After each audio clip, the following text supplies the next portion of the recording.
गुरुर्ब्रह्मा गुरुर्विष्णू गुरुर्देव महेश्वरा गुरुर्साक्षात् परब्रह्म तस्मै श्री गुरवे नमः तस्मै श्री गुरवे नमः तस्मै श्री गुरवे नमः। अखिल विश्वाला शांती सुखाचा राजमार्ग दाखवणारे जीवन विद्येचे महान शिल्पकार विश्वसंत ज्ञानयोगी नामयोगी महान सद्गुरू महान तत्ववेत्ता सद्गुरू श्री वामनराव पै माऊली सद्गुरूंच्या धर्मपत्नी मातुतुल्य सौ शारदामाई यांच्या चरणी कृतज्ञतापूर्वक नतमस्तक होतो। सद्गुरूंचे सुपुत्र आदरणीय प्रल्हाद दादा आजी विश्वस्त जीवन विद्या मिशन, त्याचप्रमाणे प्रल्हाद दादांच्या सुविद्य पत्नी जीवन विद्या कार्याच्या स्फूर्तिदायिनी मिलन वहिनी यांच्या चरणी देखील कृतज्ञतापूर्वक वंदन। संत सद्गुरू श्री गणेशनाथ महाराज यांच्या चरणी देखील कृतज्ञतापूर्वक नतमस्तक होतो। उपस्थित सर्व साधक सद्भक्त श्रोते हो, आपणास देखील प्रेमपूर्वक नमस्कार करतो।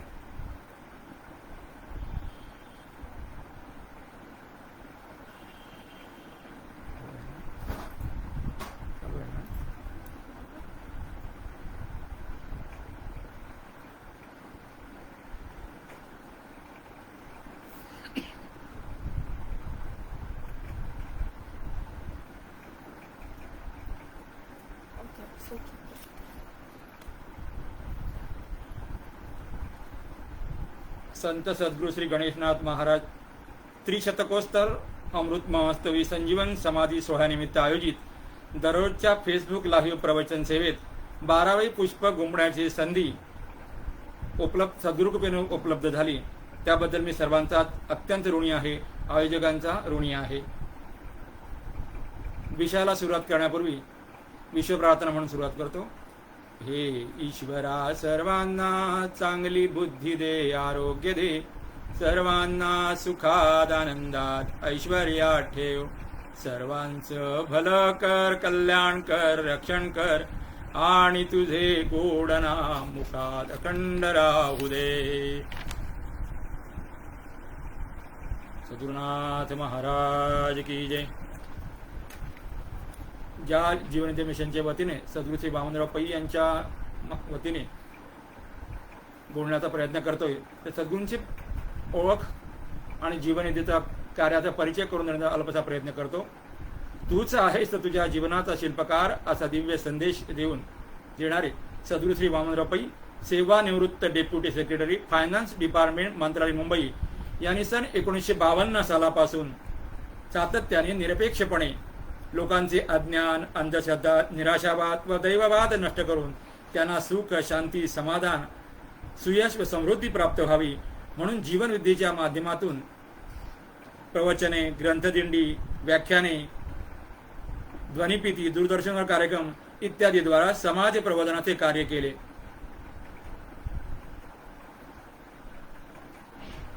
सद्गुरूंचे हे कार्य सद्गुरूंचं 2012 साली महानिर्वाण झालं।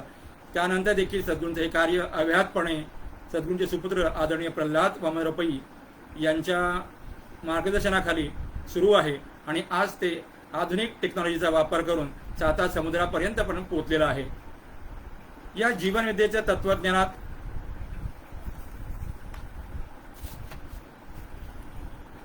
आपण थोडक्यात जीवनविद्येच्या कार्याची ओळख करून घेऊया। वास्तवतेचे भान ठेवून व प्रयत्नाचे महत्त्व ओळखून विकासाचे ध्येय गाठवण्यास जीवनाची शिकवते। मानसशास्त्र, परामानसशास्त्र आणि अध्यात्मशास्त्र या तिन्ही शास्त्रांचा सुरेख संगम या जीवनविद्येच्या तत्वज्ञानात झालेला आहे। जीवनविद्या ही गरिबांना वरदान, श्रीमंतांना आधार आणि विश्वाला उपयुक्त आहे।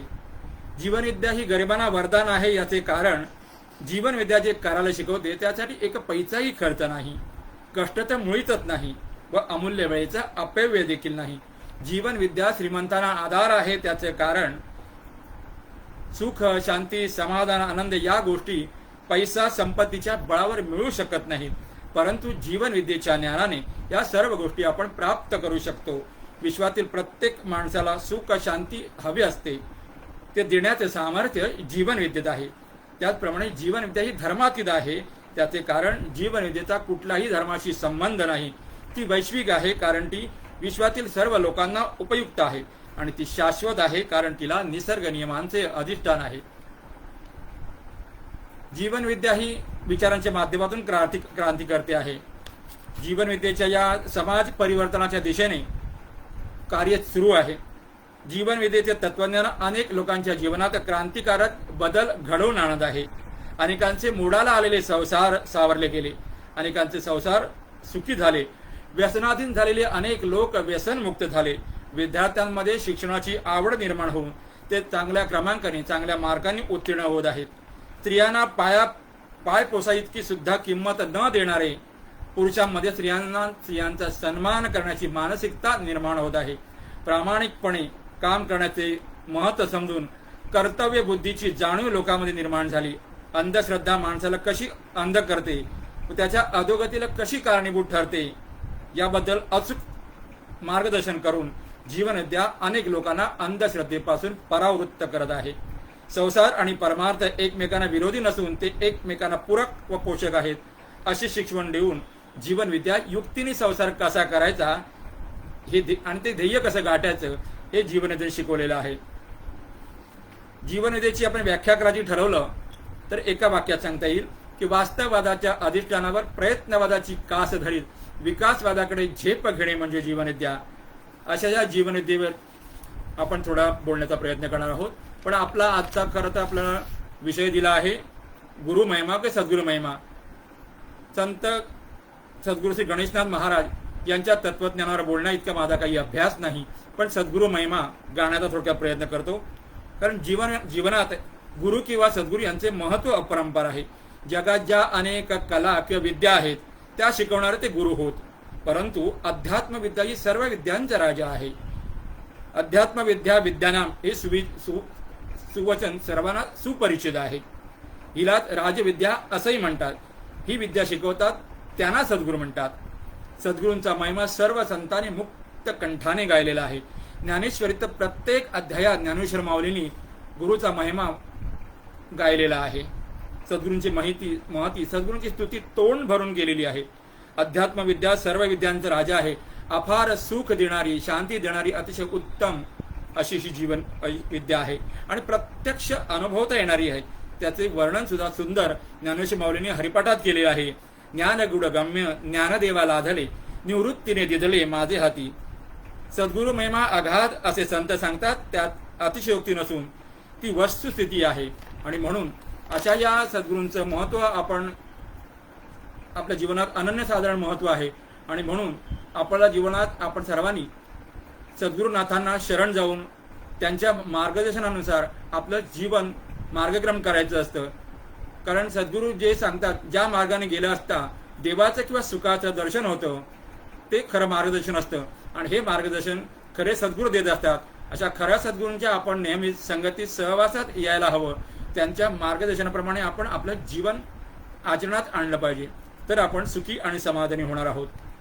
आता या विषयाच्या अनुषंगाने मी सद्गुरू श्री वामनराव पै यांनी अनेक विषय मांडले. जवळपास 28 ग्रंथ लिहिले, 10,000हून अधिक प्रबोधने केली. पण हे सगळं करत असताना कोणत्याही प्रकारचं मानधन, कोणत्याही प्रकारची रॉयल्टी, लाखो शिष्य आहेत त्यांच्याकडून कुणाकडनंही गुरुदक्षिणा घेतली नाही. असं हे जगातील एकमेव निरपेक्ष सद्गुरू आहेत. अशा सद्गुरूंच्या या जीवनविद्येवर आधारित आपण सुखी जीवनाचे पंचशील या विषयावर थोडक्यात बोलण्याचा प्रयत्न करतो आहे, चिंतन करण्याचा प्रयत्न करतो आहे. सुखी जीवन जगावे अशी सामान्यपणे प्रत्येक माणसाची तीव्र इच्छा असते, पण प्रत्यक्षात मात्र सुखी जीवन प्राप्त होण्याऐवजी दुःख गाण्याची माणसावर पाळी येते. कारण तो त्याचं कारण शोधण्याचा प्रयत्न करत नाही आणि प्रवाह पतितासारखा जीवन जगत राहतो. वाट फुटेल त्या दिशेने जीवनात जगत राहतो. विचार करण्याची सुंदर आणि उत्कृष्ट अशी देणगी आपल्याला परमेश्वराने म्हणा किंवा निसर्गाने म्हणा दान केलेली आहे, बहाल केलेली आहे. तिचा माणूस विचार करत नाही. सद्गुरू श्री वामनराव पै यांचा एक सुंदर सुविचार आहे की सुखाला कारण विचार आणि दुःखाला कारण अविचार. हा त्रिकालाबाधित सिद्धांत आपण लक्षात घेऊन माणसाने जर विचारपूर्वक जीवन जगण्याचा प्रयत्न केला तर तो जीवनात 100% सुखी होणार आहे. जीवनात वादळ, गोंधळ, दुःख निर्माण होते याचे कारण बहिर्मन आणि अंतर्मन यांचा काय संबंध आहे आणि त्यांच्याकडून ज्या काही क्रिया होतात, प्रतिक्रिया ज्या क्रिया होतात, बहिर्मनाकडून ज्या क्रिया होतात त्याला अंतर्मन प्रतिक्रिया देत असतं. या संबंधित सामान्य माणसं अनभिज्ञ आहेत, म्हणजे त्याला या संदर्भात काहीही माहीत नसतं. या दोन्ही मनांचं ज्ञान प्राप्त करून घेऊन विशिष्ट प्रक्रियेने जर माणसाने बहिर्मन आणि अंतर्मन या दोन मनांचा सुसंवाद साधला तर माणसाचे जीवन सुसह्य आणि सुखरूप होणार होते. लोक या दोन मनांच्या संदर्भात अनभिज्ञ असल्यामुळे आपल्या सुखदुःखाचा हवाला ते प्रारब्धावर, नशिबावर, दैवावर ठेवून मोकळे होतात आणि मग प्रारब्धवादी बनून, दैववादी बनून निष्क्रियतेने जीवन जगत राहतात. खरं पाहता नशीब, दैव किंवा प्रारब्ध हे काही आकाशातून खाली पडत नाही. त्याची निर्मिती आपल्याच कर्मातून होत होते. आपण सर्वजण विचार, उच्चार आणि आचार या 3 लेवलवरती, या 3 स्तरावरती जे कर्म करत असतो, या कर्मातून आपण आपलं नशीब घडवत असतो. हा निसर्गाचा अत्यंत महत्वाचा सिद्धांत लक्षात घ्यायला पाहिजे. कारण जशी क्रिया तशी प्रतिक्रिया, action and reaction are equal and opposite, या महत्वाच्या सिद्धांतानुसार म्हणजे आपणच खरं तर आपल्या नशीब प्रारब्ध घडवत असतो. या संदर्भात ज्ञानेश्वर महाराज म्हणतात, वृक्ष जाणे जे फळे, मानस जाणे जे बोले, भोगे जाणे केले पूर्वजन्मीचे. रामदास स्वामी सुद्धा या संदर्भात तेच सांगतात, मनास जना पूर्व संचित केले, तया सारखे भोगणे प्राप्त झाले. माणूस काय बोलतो यावरून तो काय आहे हे कळतं. फळाचा स्वाद घेतो तेव्हा झाड काय हे कळतं. तसं भोगी जाणे जे केले पूर्वजन्मीचे, म्हणजे आपल्या वाट्याला जे भोग आलेले आहेत ते पूर्वजन्मात किंवा पूर्व आयुष्यात केलेले भोग आता आपण भोगत आहोत. हे भोगत असताना आपण कुणालाही दोष द्यायचा नाही. कारण पूर्वसंचित याचा अर्थ पूर्व आयुष्यात जी कर्म केली ती संचिताच्या रूपाने आपल्या ठिकाणी रेकॉर्डेड झालेली असतात. आपल्या दुःखी जीवनाला खरे कारण काय व काय केले असता आपण सुखी जीवन आपल्या वाट्याला येईल या संबंधी आपण आता थोडक्यात विचार करण्याचा प्रयत्न करूया. कारण पुन्हा एकदा सद्गुरूंचा अमृत उच्चार आहे की संसार हे संगीत, खेळ, जुगार किंवा नाटक नसून ते एक न संपणारे युद्ध आहे. जन्मापासून मरेपर्यंत माणसाला सारखे युद्धच करावे लागते. तुकाराम महाराज पण सांगतात, रात्रंदिनम हा युद्धाचा प्रसंग, अंतर्बाह्य जग आणि मन. युद्धात जय ज्याचाच होतो जो सावध असतो. आपल्या सर्वांना माहिती आहे की महाभारतात जेव्हा कौरव पांडवांचं युद्ध चालू होतं तेव्हा अभिमन्यू त्या चक्रव्यूहात गेला, पण तो बेसावध होता. त्याला त्या चक्रव्यूहातून बाहेर यायचं माहीत नव्हतं, म्हणून त्याचा घात झाला. पण जो माणूस आयुष्यात सावध असतो त्याचा घात होत नाही. याउलट जो माणूस बेसावध असतो त्याचा मात्र निश्चित घात होतो, पराजय होतो. दुसरं उदाहरण म्हणजे आपल्याला माहिती आहे की ज्यावेळी आपलं भारत आणि चीनचं युद्ध झालं होतं त्यावेळी आपण गाफील राहिलो, आपण बेसावध राहिलो. आपण असं म्हणत होतो की हिंदी चीनी भाई भाई असं म्हणत राहिलो आणि आपल्याला या युद्धामध्ये पराभव स्वीकारायला लागला. पण आज मात्र परिस्थिती उलटी आहे. आज आपला सैनिक, आज आपला जवान फार सतर्क आहे, तो अलर्ट आहे आणि कोणत्याही परिस्थितीला सामोरं जायला तत्पर आहे. म्हणून तर आज पाकिस्तान किंवा चीन हे आपल्या भारताला वचकून आहेत. एवढा आपल्यामध्ये आता बदल झालेला आहे आणि हा बदल फार गरजेचा होता. आता जीवन जगत असताना आपण कुठे सावध राहायला पाहिजे या विषयाकडे आपण वळूया. त्याचा थोडक्यात विचार मांडण्याचा प्रयत्न करतो की सुखी जीवनाचे पंचशील हा मी विषय आपण मांडतो आहोत. सुखी जीवनाचे पंचशील म्हणजे यामध्ये 5 महत्वाचे घटक आहेत. पहिलं म्हणजे संतती, दुसरा म्हणजे संपत्ती, तिसरं म्हणजे संगती, चौथं म्हणजे आरोग्य आणि 5वं म्हणजे ईश्वर भक्ती किंवा देवाची भक्ती. आता पहिला घटक आपण थोडक्यात पाहण्याचा प्रयत्न करूया. मर्यादित संतती म्हणजे कौटुंबिक सौख्य किंवा स्वास्थ्य हे उत्तम असले पाहिजे. आपली मिळकत काय, त्यामानाने आपल्याला मुलं किती व्हायला पाहिजेत, या बाबतीत सामान्य माणूस बेसावध असतो, बेफिकीर असतो. मुलांचे लालन पालन पोषण करणं ही प्रत्येक पित्याची जबाबदारी असते. बऱ्याच जणांना वाटतं की मुलांना जन्म दिला मी आपलं कर्तव्य संपलं. नव्हे, तर इथून खऱ्या आपल्या कर्तव्याला सुरुवात होतं. कारण या आपल्या मुलांना त्यांचे लालन पालन पोषण संवर्धन करून त्यांना देशाच्या आदर्श नागरिक घडवणं हे प्रत्येक पालकाचं कर्तव्य आहे. आणि या कर्तव्यात जर आपण कसूर केली, इथं आम्ही कमी पडलो, तर त्याचे परिणाम तुम्हा आम्हा सर्वांना भोगावे लागतात. प्रमाणाबाहेर मुलांना जन्म दिल्याने आपल्या पत्नीवर त्याचा परिणाम होतो, पत्नीच्या आरोग्यावर परिणाम होतो आणि या मुलांना आपण नीटपणे त्यांचा सांभाळ करू शकत नाही. आज बघा मुंबई किंवा पुण्यासारख्या शहरामध्ये एक मूल वाढवणं सुद्धा आज आई वडिलांना कठीण जात आहे. आणि इथं तर पूर्वीच्या काळामध्ये किंवा काही ठिकाणी असंख्य मुलांना जन्म दिला जातो का, तर ही निसर्गाची देणगी आहे किंवा देवाचं देणगी आहे म्हणून ठीक आहे. पण हे निसर्गाचं देणं हे म्हणणं किंवा परमेश्वराची देणगी हे पशुपक्ष्याने म्हणणं, प्राण्याने म्हणणं वेगळं आहे. एक वेळ अशिक्षित माणसाने म्हटलं तर क्षम्य आहे, पण जो सुशिक्षित आहे त्यांनी हे म्हणणं म्हणजे फार चुकीचं आहे आणि त्याचे परिणाम आम्हा सर्वांना भोगावे लागतात. म्हणून मुले आणि पत्नी यांच्याकडे पाहण्याचा आपला दृष्टिकोन बदलला पाहिजे. ज्याप्रमाणे सोन्याचे दागिने हे स्त्रीचे अलंकार होत, त्याप्रमाणे पत्नी आणि मुले हे पतीचे अलंकार होत. जशा स्त्रिया आपल्या दागिन्यांना जपतात तसं पतीने पत्नीला आणि मुलांना या आपल्या दागिन्यांना जपलं पाहिजे. कारण मुलं म्हणजे ही आपली संपत्ती आहे. नुसती आपली संपत्ती नाही तर ती देशाची संपत्ती आहे. ती जर चांगली निपजली तर आपलं आणि देशाचं भलं होणार आहे आणि ती जर वाईट निपजली तर दोघांचंही नुकसान होणार आहे. म्हणून मर्यादित संतती हा सुखी जीवनाचा पहिला मूलमंत्र आहे. त्यानंतर आपण दुसरा घटक पाहूया सुखी जीवनाचा, तो म्हणजे संपत्ती. संसारात पडलेली माणसं पैसा हाच देव समजून त्याच्या पाठीमागे लागतात. जीवन जगत असताना देहाच्या आवश्यक ज्या सोयी महत्वाच्या आहेत त्याकरता किंवा सांसारिक जीवनाकरता आवश्यक जितका पैसा कमावलाच पाहिजे. पैसा कमवण्यासाठी आमचा विरोध नाही, कारण पैशाशिवाय जगात काहीही चालत नाही. प्रत्येक गोष्ट सध्या पैशाशिवाय अडते. परंतु जे अनेक लोक आहेत जे चैन करण्याच्या प्रवृत्तीला वश होऊन गडगंज पैसा मिळवण्याच्या मार्गाला लागतात व सरते शेवटी रसातळाला जातात. अनिष्ट व भ्रष्ट मार्गाने मिळवलेला पैसा हा एकटाच आपल्या घरी येत नाही, तर तो टेन्शन, शारीरिक मानसिक रोग, दुःख, समस्या, संकटे या सर्व लमाजमा सहित आपल्या घरी येतो. म्हणून सावध. म्हणून पुरेशी संपत्ती म्हणून पैसा कमवताना सावध असलं पाहिजे, कारण पैसा ही लक्ष्मी आहे. जर चांगल्या मार्गाने कमावली तर, पण वाईट मार्गाने कमावली तर हा पैसा कडक लक्ष्मी आहे आणि कडक लक्ष्मी असली की ती आपल्याला कडक शिक्षा होतेच होते. आपण आता अनेक वृत्तपत्रांतून पाहतो आहोत, बऱ्याच जणांच्या घरी ईडीची धाड पडते आहे. आपण त्यात शिरूया नको, पण हे सगळं भ्रष्ट मार्गाने पैसा मिळवल्याची परिणाम आहे. इथं फक्त आम्ही सर्वांनी सावध राहायला पाहिजे. म्हणूनच संसाराला पुरेशी संपत्ती हा सुखी जीवनाचा दुसरा मूलमंत्र आहे.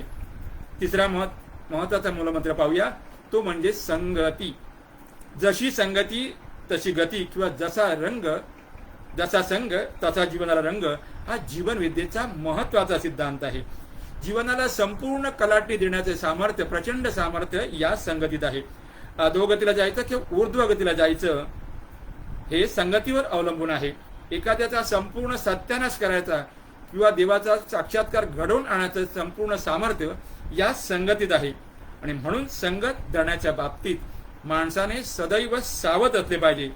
आपण पाहतो बऱ्याच ठिकाणी की शाळेत सज्जन असणारी मुले, हुशार असणारी मुले पुढे कॉलेजात जाऊन वाईट मुलांच्या संगतीत जाऊन बिघडतात आणि त्याचे परिणाम त्यांना, त्यांच्या पालकांना आणि आपल्या सगळ्या सोसायटीला त्याचे भोगावे लागतात. ही आपल्या ओळखीची, पाहण्यातली नेहमीचीच उदाहरणे असतात. आणि म्हणून आपण सर्वांनी व्यसनापासून अलिप्त राहून उत्तम संगीत प्राप्त करणे हा सुखी जीवनाचा तिसरा मूलमंत्र आहे.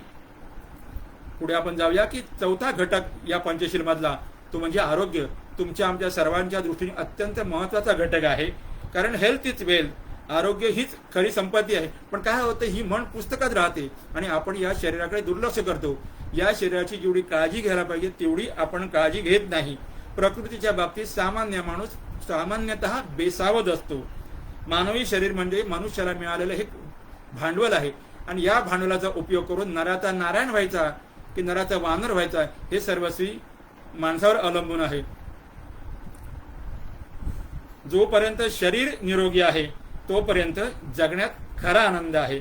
म्हणून युक्त आहार, युक्त विहार यांच्याद्वारे देहाची नीट काळजी घेऊन त्याची योग्य निगा राखणं हे फार महत्वाचं आहे. आणि चांगलं आरोग्य किंवा उत्तम शरीर प्रकृती हा सुखी जीवनाचा मूलमंत्र आहे.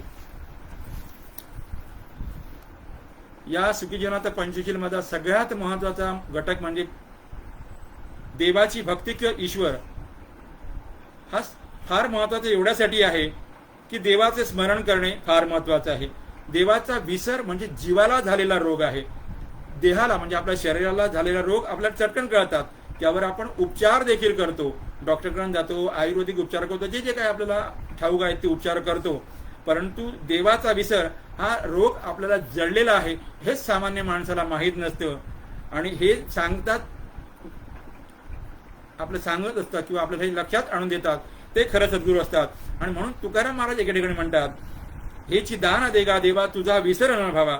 अशी कळकळीची प्रार्थना तुकाराम महाराज परमेश्वराकडे देवाजवळ करतात. कारण देवाची भक्ती ही एवढी महत्वाची आहे की देवाच्या विसरातून भवरोग होतो, त्यातून मानसिक रोग निर्माण होतात आणि पुढे त्यातून मग शारीरिक रोग निर्माण होतात. देवाचा आठव हे खऱ्या अर्थाने अमृत होय. हे अमृत ज्याला प्याव्यास मिळेल तो भाग्यवान माणूस एका बाजूने अमर होतो व दुसऱ्या बाजूने त्याचे जीवन सर्वांगाने गोड होतं. देवाचा आठव ही अति महत्वाची गोष्ट आहे. परंतु खरे सद्गुरू भेटल्याशिवाय याचं वर्म आणि वर्म आपल्याला कळणार नाही. कारण देवाचा आठव ही सुखी जीवनाची गुरु केली आहे, हे साधकाच्या हातात येत नाही. म्हणून भक्तिभावे देवाचे नित्य नामस्मरण करणं जीवाला परम कल्याणकारक सुखी जीवनाचा हा मूल मंत्र आहे.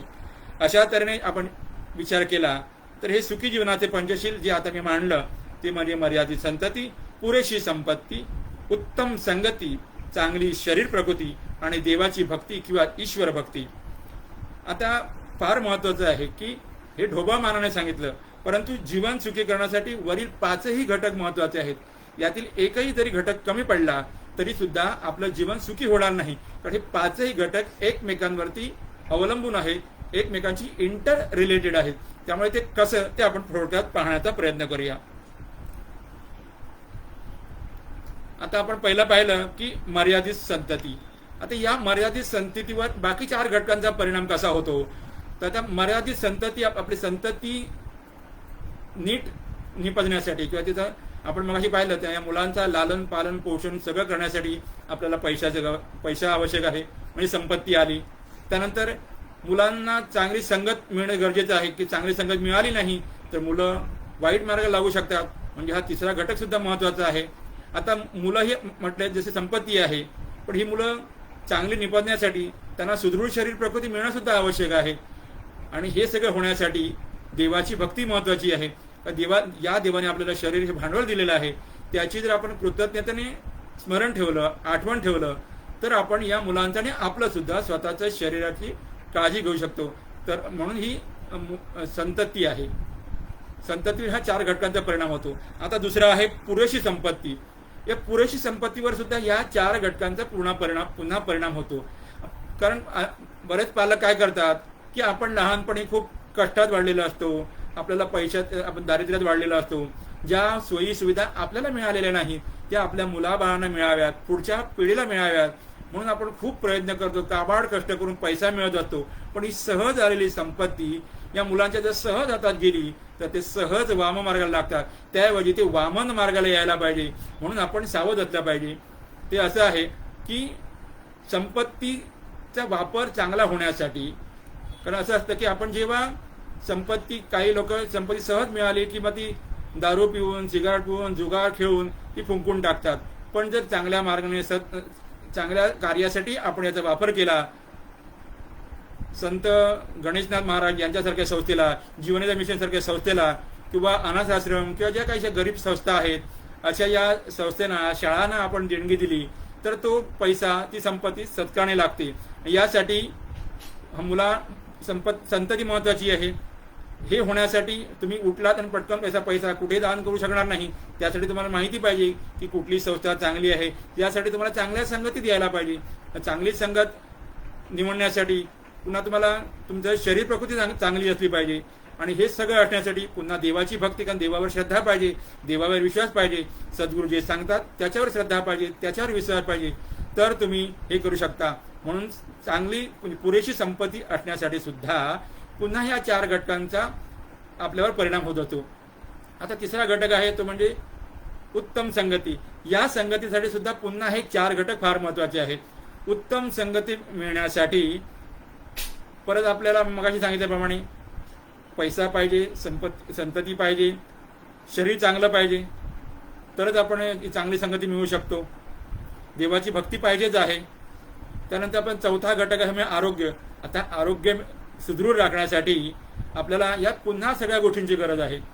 घरात समजा खूप मुलं असतील तर आपल्याला जो का आपण पैसा कमवून आणतोय तो पुरत नाही आणि घरात मग काय अशांती होतं. मग अशा अशांत घरामध्ये खूप संतती असली की आपण आपल्या सगळ्या काय म्हणतात त्याला की आपण स्वस्थ असणार नाही, कारण कौटुंबिक स्वास्थ्य आपल्याला प्राप्त होणार नाही.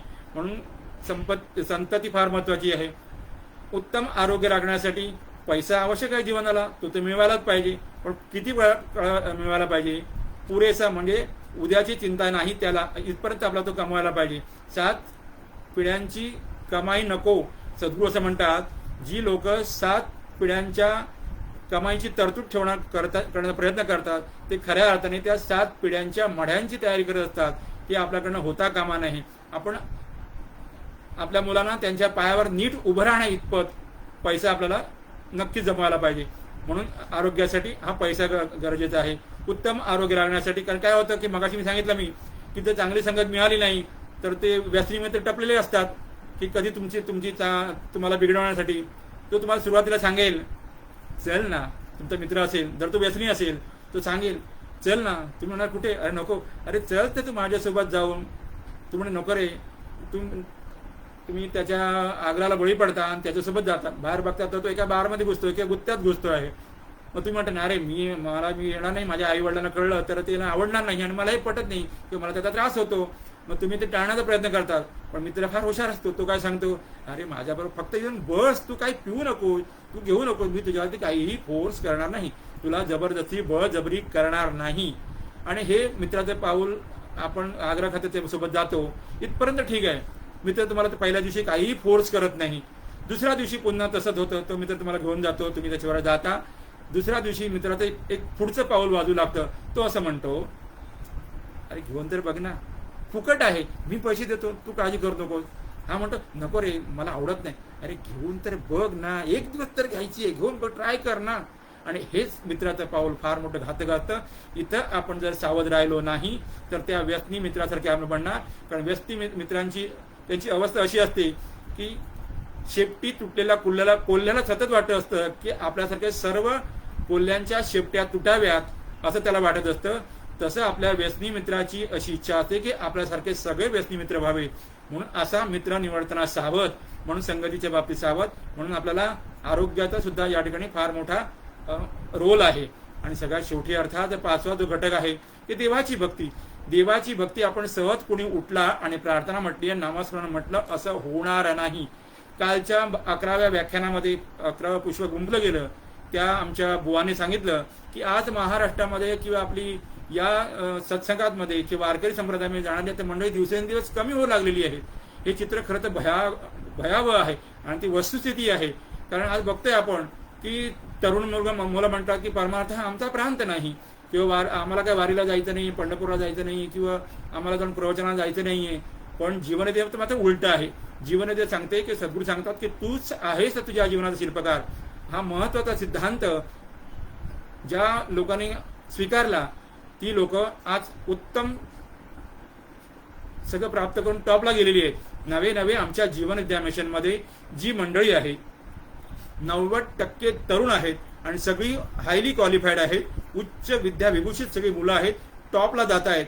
ते आपल्याबरोबर आपल्या कुटुंबाचा, आपल्या समाजाचा, आपल्या राष्ट्राचा विचार करतायत. याची सुरुवात सुद्धा आमच्याकडे एकदम खरं तर जीवन विद्या मिशनने विविध कोर्सेस निर्माण केले. या कोर्सेसच्या माध्यमातून ही सगळं योजना प्रयोजन सुरू आहे. सगळ्यात पहिला महत्वाचा कोर्स आहे तो म्हणजे गर्भसंस्कार. गर्भात असल्यापासून मुलांना म्हणजे आई वडिलांच्या माध्यमातून, या कोर्सच्या माध्यमातून त्या गर्भातील बाळांवरती चांगले संस्कार केले जातात. आणि मग हे मूल जेव्हा जन्माला येतं 1.5-2-3 वर्ष झालं की त्याला अर्थात सुरुवातीला संस्कार लाभलेले असतातच, मग पुढे त्यांना बाल संस्कार केंद्र सुरू असतात आमच्याकडे. मुंबई, महाराष्ट्र, बेळगाव, मध्य प्रदेश आणि अमेरिका अशा एकंदर जवळपास आमच्या जीवन मिशनच्या 80 शाखांच्या माध्यमातून अनेक संस्कार केंद्र, प्रत्येक शाखेच्या माध्यमातून नाही म्हटलं तर दोन चार संस्कार केंद्र आहेत.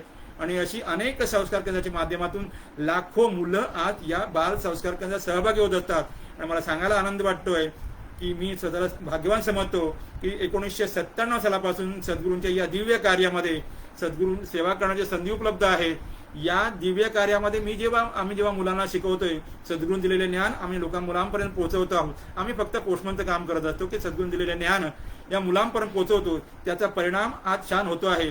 आणि याचा एक छोटासा भाग म्हणजे आपले आज जे आयोजक आहेत, म्हणजे ज्यांनी आम्हाला संधी उपलब्ध करून दिले ते आमचे श्रीकांत दादा धवन. त्यांची मुलगी सुद्धा बँगलोरहून ऑनलाईन पद्धतीने या संस्कार केंद्रात जॉईन असते.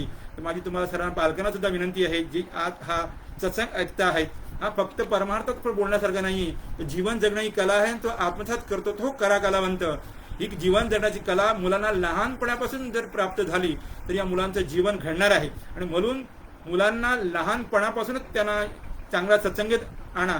आता ऑनलाईन पद्धतीने एक फायदा असा झाला आहे की या ऑनलाईन पद्धतीने आपण कुठेही जॉईन होऊ शकतो. आता बघा, मी मुंबईतून बोलतोय आणि आपण अनेक महाराष्ट्र किंवा अनेक ठिकाणाहून अनेक साधक या व्याख्यानामध्ये जॉईन झालेले आहेत, सहभागी झालेले आहेत आणि त्यांना याचा फायदा घेतो आहे.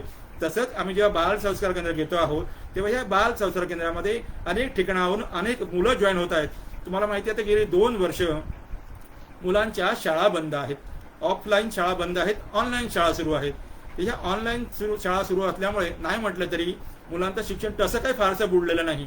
फक्त त्यांची लिखाणाच्या बाबतीत थोडंसं रायटिंगच्या स्किलमध्ये थोडं ते मागे पडत असतील, ते आपल्याला त्याची भरून काढता येईल. परंतु ही ऑनलाईन पद्धतीमुळे आपल्याला या आधुनिक टेक्नॉलॉजीमुळे हे सगळं शक्य साध्य झालेले आहे. म्हणून या आधुनिक टेक्नॉलॉजीला सुद्धा थँक्स म्हटलं पाहिजे. डायरेक्टली इनडायरेक्टली कोरोनाला सुद्धा थँक्यू म्हटलं पाहिजे. तो असावा असं आमचं म्हणणं नाही, पण यांनी खूप चांगल्या गोष्टी, चांगली शिस्त, चांगलं एक ज्या जुन्या परंपरा होत्या त्या जवळपास आम्ही सर्व सोडत चाललो होतो. या कोरोनामुळे पुन्हा या स्वच्छतेचे नियम, आरोग्याची काळजी कशी घ्यायची, हे सगळे आपण या कोरोनामुळे पुन्हा आपल्याला या शिकायला मिळाल्यात. आणि म्हणून आपण त्या अर्थाने कोरोनाला आपण धन्यवाद दिलं पाहिजे. आणि या टेक्नॉलॉजीच्या माध्यमातून ही सगळी आपण एकमेकांशी जोडलेलं राहतो आहोत. त्याचप्रमाणे आता हे झालं मुलांसाठी. युवांसाठी सुद्धा आता काय होतं की 10वी झाली ना की मुलं मुलांमध्ये लहान मुलामध्ये येऊन बसायला मागत नाही, ती मोठी होतात. मग यांच्यासाठी सुद्धा व्यवस्था जीवनोदय मिशनने केलेली आहे, ती म्हणजे युवा संस्कार केंद्र. त्यानंतर मग पुढे काय, मोठ्यांसाठी, आमच्या मोठ्यांसाठी सत्संग आहेतच. आता ऑनलाईन सत्संग सुरू आहेत, ऑफलाईन सत्संग आता लवकर सुरू होतील. हे सगळं सुरू आहेत. तर यासाठी समजा आपल्या लोकांना जीवनविद्यामध्ये फारसा परिचय नसेल तर आमची जीवनविद्या मिशनची www.jivanvidya.org ही साईट आहे. या साईटवर जरी गेलात तरी सुद्धा आपल्याला जीवनविद्येचा इत्तमभूत माहिती मिळेल. जीवनविद्येचं हे जे कार्य आहे, निरपेक्ष चालणारे कार्य आहे, ते कसं चालतं. जसं आमच्या संत गणेशनाथ महाराजांचे संस्थेचं कार्य सुरू आहे गेली 350 वर्ष, तसंच जीवनविद्या मिशनचं कार्य हे निरपेक्षपणे सुरू आहे.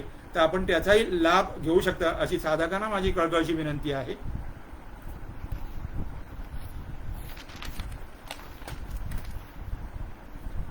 सुरुवातीला मी उल्लेख केला की सद्गुरू श्री वामनराव पै यांचे 2 महत्वाचे संकल्प आहेत. ते म्हणजे हे जग सुखी व्हावे आणि हिंदुस्थान हे राष्ट्र सर्वार्थाने सर्व राष्ट्रांच्या पुढे जायला पाहिजे. आपलं हिंदुस्थान राष्ट्र सर्वांच्या पुढे जायला का हवं, त्याचं कारण सुद्धा आपली हिंदू परंपरा आहे की आपली संत परंपरा आहे. कारण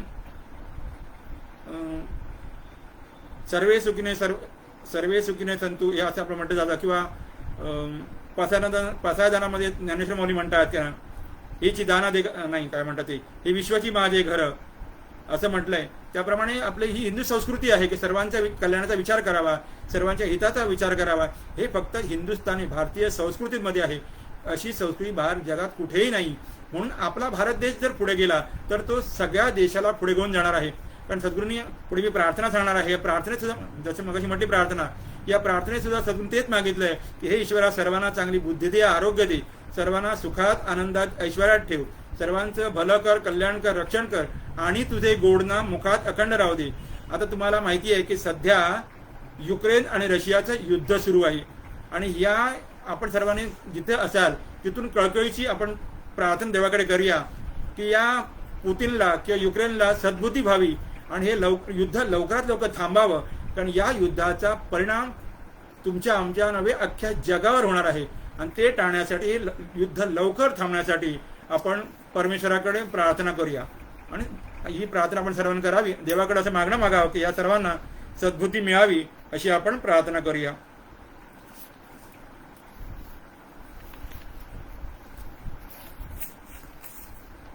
जीवनविद्या मिशन ही संस्था सद्गुरू श्री वामनराव पै यांचे विचार लोकांपर्यंत पोहोचण्यासाठी ही संस्था गेली कित्येक वर्ष निरपेक्षपणे कार्य करते आहेत. जसे सद्गुरू निरपेक्ष होते तसे सद्गुरूंचे चिरंजीव प्रल्हाद वामनराव पै हे विद्या विभूषित आहेत, आजी विश्वस्त आहेत. आता त्यांचे वय जवळपास 72 आहे. या वयात देखील ते खूप कार्य करत आहेत आणि त्यांच्या या दिव्य मार्गदर्शनाखाली सद्गुरूंचं हे कार्य अनेक कार्यकर्त्यांच्या माध्यमातून जगापर्यंत पोचतं आहे. जसं मी आता थोडाफार कार्याचा उल्लेख केला तर हे पोचतं आहे. तर या कार्यामध्ये तुम्हाला आणि आम्हाला संधी मिळते आहे, तर आपण सर्वांनी याचाही फायदा घ्यावा अशी विनंती आहे. म्हणून पुन्हा एकदा आता आपण थोडंफार जे पाहिलं त्याची समरी घेण्याचा प्रयत्न करूया आणि मग मी आधी प्रार्थना बोलतो. कारण आता आपण सगळं पाहिलं की अर्ध्या तासामध्ये सगळं मांडणं फार कठीण आहे. कारण जीवनविद्येची उंची आणि खोली फार अगाध आहे. जीवनविद्येचं तत्वज्ञान सुद्धा अगाध आहे. मी फक्त माझ्या शब्दात मांडण्याचा प्रयत्न करतो आहे. तर या जीवनविद्येचं सार जसं ज्ञानेश्वरीचं सार हरिपड आहे, तसं जीवनविद्येचं सार म्हणजे विश्व प्रार्थना आहे. ही विश्व प्रार्थना सद्गुरूंना दिव्य अवस्थेत पुरेली विश्व प्रार्थना आहे. ही प्रार्थना सद्गुरू निर्माण केली नाही, तरी विश्व प्रार्थना सद्गुरूंकडून निर्माण झाली. कारण कसं असतं, बुडती हे जनांना देखावे डोळा, हिताचा कळवळा येतो त्यांच्या. या संत उक्तीप्रमाणे या संतांकडे हे दिव्य कार्य घडत असतं आणि मग तशी सद्गुरू व्यवस्था होते किंवा परमेश्वरी व्यवस्था होते. आणि सद्गुरूंच्या रूपात, संतांच्या रूपात असे मार्गदर्शक आपल्याला प्रत्येक युगात लाभत असतात आणि त्यांच्या दिव्य मार्गदर्शनानुसार आपण आपलं जीवन जगलं पाहिजे. आणि म्हणून ही विश्व प्रार्थना, या विश्व प्रार्थना काय आहे मी आता म्हणून दाखवली. या विश्व प्रार्थनेमध्ये ही सुंदर विचारांची खाण आहे. यामध्ये एकही अनिष्ट विचार नाहीये. सुरुवात हे ईश्वरा म्हणजे देवाला आव्हान केलंय आणि पुन्हा शेवटी सगळ्यात शेवटी आहे, आणि तुझे गोड नाम मुखात अखंड राहू दे.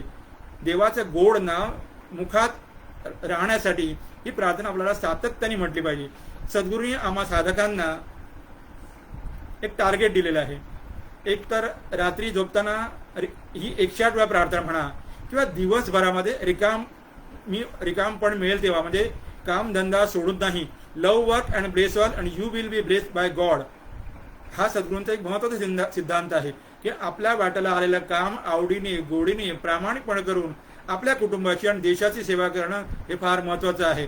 तेव्हा रिकामपण जो मिळतो, रिकामा वेळ मिळेल, तो वेळ आपण सत्कारणे लावायचा असेल. आता काही लोक म्हणतील हो आम्ही कामधंदा करणारी, आम्हाला आमच्या नोकरीमध्ये 8-10 तास जातो, ट्रॅव्हलिंगमध्ये 2-4 तास जातो, नंतर घरी आल्यानंतर आम्ही असं करतो तसं करतो, आम्हाला देवाचं नाव घ्यायला कुठे वेळ आहे, प्रार्थना म्हणायला कुठे वेळ आहे. पण हे सांगणं हे आमच्या सद्गुरूंना पटत नाही. त्याचं कारण असं आहे, मी सुरुवातीला ओळख करून देताना म्हटलं की सद्गुरू हे स्वतः संसारी होते. सद्गुरूंनी स्वतःचा संसार केला, स्वतः आधी केलं आणि मग लोकांना सांगितलं. सद्गुरूंचा परिवार देखील मोठा होता. सद्गुरूंच्या घरामध्ये खूप मोठी भाऊ बहिणी सगळ्या खूप मोठं कुटुंब होतं.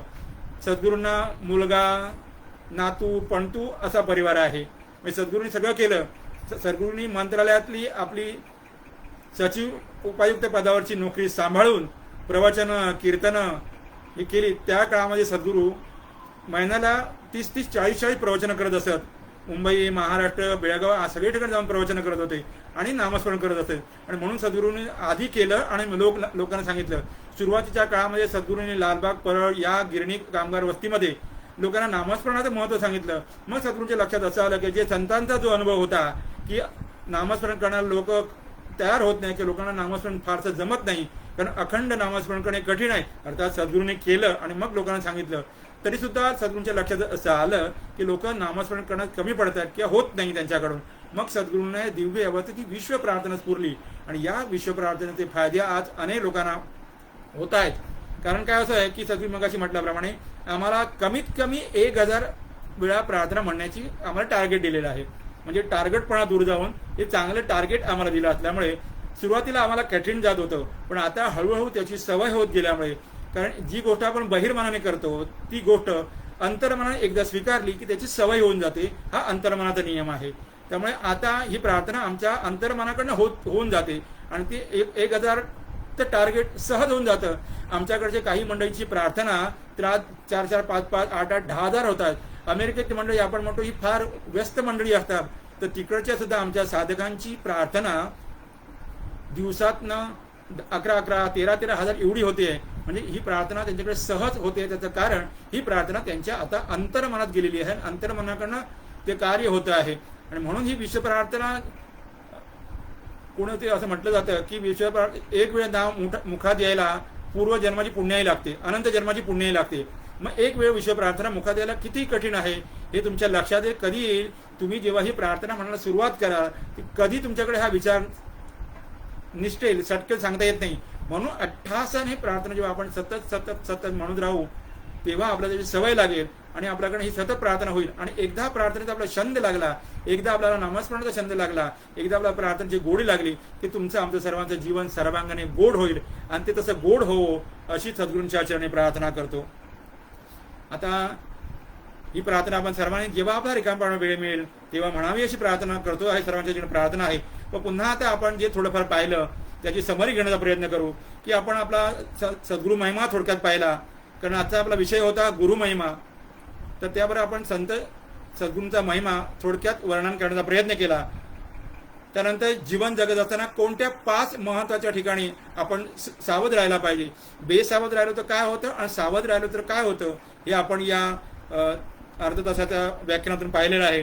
की आपण जीवन जगत असताना मर्यादित संतती, पुरेशी संपत्ती, उत्तम संगती, चांगली शरीर प्रकृती आणि देवाची भक्ती अर्थात ईश्वराची भक्ती या 5 ठिकाणी सावध राहायला पाहिजे हे आपण पाहिलं.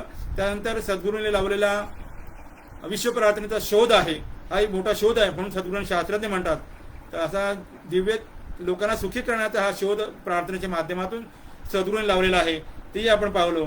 अशा या सद्गुरूंचा महिमा गाण्याची कीर्तन भक्ती करण्याचे भाग्य आज मला लाभले. ते शक्य झालं ते म्हणजे शाब्दे परेच निष्णात सद्गुरू कृपेने लाभलं. म्हणून हे शक्य झालं कधी तर त्यांनी आमचा सद्गुरू म्हणून स्वीकार केला. तेव्हा सद्गुरू श्रेष्ठ, सद्गुरू निरपेक्ष श्रेष्ठ, पण सद्गुरूंनी आमच्यासारख्या पामरांचा शिष्यांचा स्वीकार केला. आणि म्हणून आम्हाला या सद्गुरूंची महती गाता येते. स्वरूपानंदांचे एक काव्य आहे ते म्हणतो आणि मी थोडा मग सांगतेकडे येतो. कृपावंत भला सद्गुरू लाभला, कृपावंत भला सद्गुरू लाभला, अंगीकार केला तेणे माझा, अंगीकार केला तेणे माझा, कृपावंत भला सद्गुरू लाभला, कृपावंत भला सद्गुरू लाभला, सद्गुरू लाभला. म्हणून सर्वांना प्रेमळ विनंती करतो, सर्वांना जर आपल्या जीवनात सुख शांती समाधान हवा असेल तर खऱ्या सद्गुरूंच्या संगतीत यायला हवं, खऱ्या सद्गुरूंचा शोध करायला हवा. आणि खरे सद्गुरू हे हाताच्या बोटावर मोजण्याजोगे असतात. म्हणून आपण चांगल्या लोकांच्या संगतीत या, चांगल्या सद्गुरूंच्या सहवासात या. आणि कारण काय माहिती आहे की चांगल्या सद्गुरूंची आपण जेव्हा सहवासात येतो, संगतीत येतो, तेव्हा सद्गुरू आपल्याला देवाची ओळख करून देतात आणि आपल्याला सुखाची खऱ्या अर्थाने सुखाची प्राप्ती होतो. सध्या आपण जीवन जगत असतो ते आधी भौतिक जीवन जगत असतो, पण खरं सुख आपल्या जीवनात जगायचं असेल तर आपल्याला खऱ्या सद्गुरूंचा शोध घेणं गरजेचं आहे आणि तो सर्वांनी घ्यावा. सद्गुरूंच्या या दिव्य मार्गदर्शनाप्रमाणे आपल्या सर्वांचं जीवन सार्थकी लागावं, सर्वांच्या जीवनात देवाची गोडी लागावी आणि सर्वांचं जीवन सर्वांगाने गोड व्हावं अशी परमेश्वराजवळ प्रार्थना करतो. आणि पुन्हा एकदा सद्गुरूंचा एक अमृतोच्चार आहे, कृतज्ञता हे पुण्य आणि कृतज्ञता हे पाप आहे. म्हणजे think of all you have to be grateful for and thank God for your गुन्स अँड बाउंडीज. म्हणजे सकाळी उठल्यापासून रात्री झोपेपर्यंत, जन्मल्यापासून मरेपर्यंत आयुष्यात ज्यांनी ज्यांनी सहकार्य केले त्या सर्वांची मनोभावे कृतज्ञतापूर्वक त्यांचं स्मरण करणं. आणि ज्या देवाने आपल्याला सुंदर नरदेह दिलेला आहे, सुंदर भांडवल दिलेलं आहे, या भांडवलाचा वापर करून, बुद्धीचा वापर करून, बुद्धीचा सदुपयोग करून या देवाचं कृतज्ञतेने स्मरण करणं हे आपल्या सर्वांचं कर्तव्य आहे. आणि मग त्याच्या कृपेचा वर्षा आपल्याला होईल. आणि हा व्यवस्थापणे परमेश्वर जो आपल्या संपूर्ण विश्वास भरलेला आहे तो हृदयस्थ सद्गुरूंच्या रूपाने आपल्या हृदयस्थ सिंहासनावर बसून कृपेचा वर्षाव करील आणि तो तसा कृपेचा वर्षाव तुम्हा आम्हा सर्वांवरती सदैव होत राहो अशी सद्गुरूचरणी प्रार्थना करतो. आणि पुन्हा एकदा आयोजकांनी आम्हाला ही जीवनविद्येचे विचार या आपल्या व्यासपीठाच्या माध्यमातून जनसामान्यासमोर मांडण्याची संधी उपलब्ध करून दिली, त्याबद्दल मी त्यांचा अत्यंत ऋणी आहे, आभारी आहे, कृतज्ञ आहे. पुन्हा एकदा शेवटी एक वेळा विश्व प्रार्थना म्हणून या माझ्या आजच्या व्याख्यानाला पूर्णविराम देतो. पण तत्पूर्वी सद्गुरूंचे विचार मांडत असताना यामध्ये काही जे आपल्याला आवडलं नसेल, खरं तर इथे कोणाच्या भावना दुखायचा विचार नाही, पण चुकून माकून जर काही झालं असेल तर क्षमा असावी. आणि हे जे यामध्ये आपल्याला चांगलं वाटलं असेल ते माझ्या सद्गुरूंचं, आणि जे आपल्याला रुचलं नाही, पटलं नाही, खटकलं असेल ते सर्व इथंच सोडून आपण घेऊन जावं आणि जाताना हा विश्व प्रार्थनेचा प्रसाद घेऊन जावा आणि आपला सर्वांचं जीवन सुंदर गोड व्हावं अशी सद्गुरुनाथांच्या चरणी, गणेशनाथांच्या चरणी आणि परमेश्वराच्या चरणी प्रार्थना करतो. प्रार्थना म्हणतो. हे ईश्वरा सर्वांना चांगली बुद्धी दे, आरोग्य दे, सर्वांना सुखात आनंदात ऐश्वर्यात ठेव, सर्वांचं भलं कर, कल्याण कर, रक्षण कर आणि तुझे गोड नामुखात अखंड राहू दे. शंकर म्हणतो तथास्तु, शंकर म्हणतो तथास्तु, शंकर म्हणतो तथास्तु, तथास्तु, तथास्तु, तथास्तु, तथास्तु, तथास्तु, तथास्तु. ओम शांति शांति शांति. ओम शांति शांति शांति. ओम शांति शांति शांति. थोडा वेळ मनातल्या मनात जीभ शक्य असेल तर जीभ टावल लागून, जीभ तिथेच धरून कृतज्ञतेने देवाचं नाव, विठ्ठलाचं नाव किंवा आपल्या आवडत्या देवतेचं नामस्मरण करावं अशी विनंती सुरुवात करावी.